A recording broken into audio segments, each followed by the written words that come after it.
Avec 200 000 visiteurs par an, il est l'un des lacs les plus fréquentés de France. Le Pavin, victime de son succès. Pour le protéger des abus, des plongeurs amateurs se sont jetés à l'eau pour collecter les déchets qui s'accumulent. Et il y avait de quoi faire. Les détails avec Julien Théier et Johan Dorion. S'offrir une plongée à 1200 mètres d'altitude.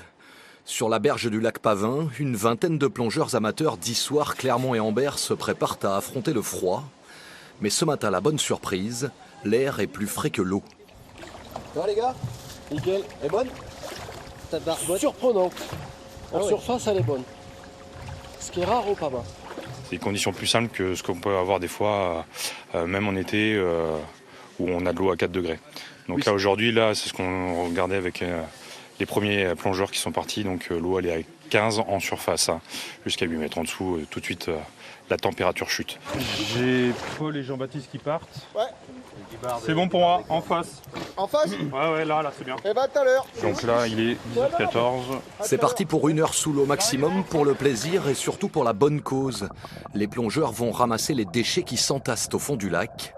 Malgré la vase en profondeur et la visibilité moyenne, les sacs sont pleins à chaque remontée. C'est bien passé?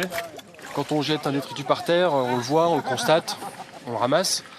Là, en fait, on jette sa bouteille ou peu importe son détritus dans le lac, ça tombe au fond et puis ça disparaît. C'est comme si de rien n'était, donc ça déculpabilise aussi, j'imagine.